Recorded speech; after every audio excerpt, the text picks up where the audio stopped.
This episode of FilmRiot is brought to you by Domain.com.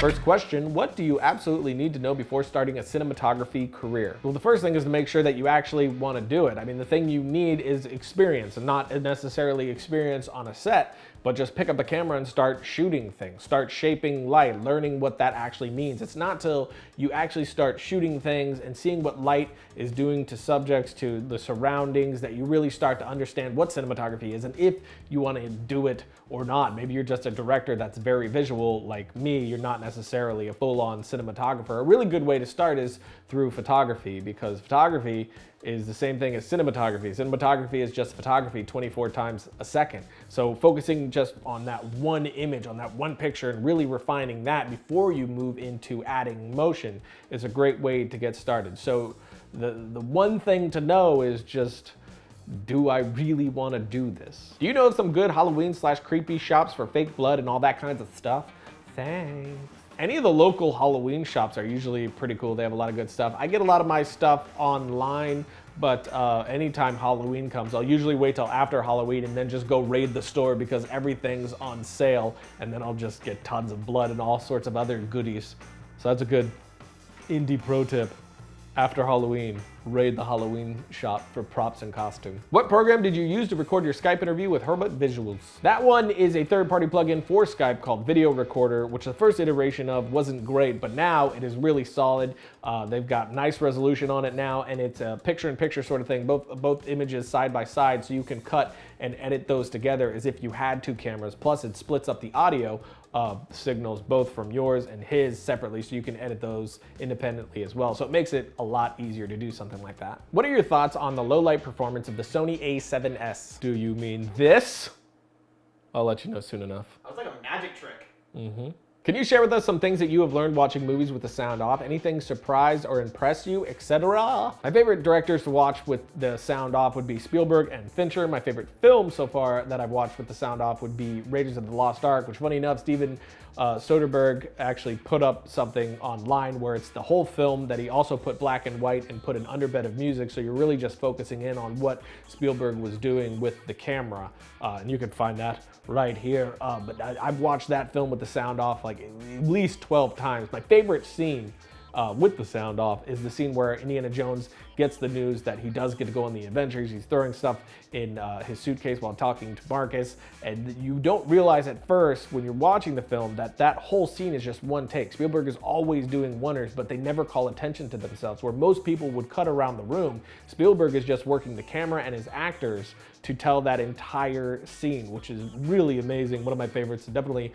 watch that. And Fincher, I think 7 is probably my favorite from him with the sound off. Something that I noticed a lot was there's a lot of threes at play in 7. A lot of things are working at threes, like practical lights in a room. There's always practicals in almost every shot, but more often than not, it's playing in threes. Even when it's not a practical, there's a light outside and you can see that source of light, and they're happening often in threes, which I thought was very interesting. And then you start to break down, why is he doing that? What's the emotional impact of threes in this film? Or not, maybe I'm looking too into it. But once you do those things, you really start diving into the methodology behind what these guys are doing.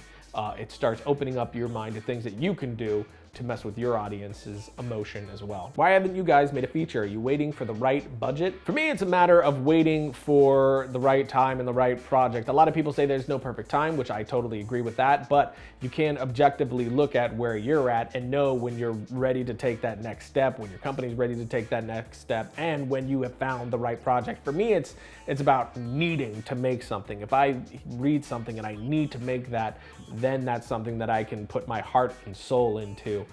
which of course there would be a plethora of projects that would come my way that would do that, but it's about finding that meat that I really want to sink my teeth into, which sounds totally pretentious. I have a few ideas right now that might be it, but we'll see. Hopefully it's soon, because God, I want to make movies. Last question. Hey Ryan, how much do you collaborate with your actors? I'm talking organic scene blocking, physical activities, etc. Thank you. I collaborate heavily with my actors. I look at them as the people that are bringing that character to life. I mean, that's their job. I've given them the task of taking this person that I've written or somebody else has written and actually make them exist in the real world. So it's a major collaboration with me. I am also very technical, so when it comes to blocking, sometimes it can be loose and I want them to do what they want, but sometimes it's about really hitting those marks to get the sort of feel that I want. It's all a dance between what's happening technically and what's happening creatively, and the actors are juggling technical and creative as well, just like everyone else. So it's all a collaboration with the actors, with all of your crew. Everything's a juggling act of the technical and the creative. Domain.com is this place to go when you're trying to get yourself seen on the interwebs. They got the hosting services that are reliable and affordable. Take two. They got the domain discovery service to help you pick the right name for you. And That when you was use terrible. Take three. And when you use the coupon code FilmRiot at checkout, you get 15% off your domain name. Cut. Awful. Take four.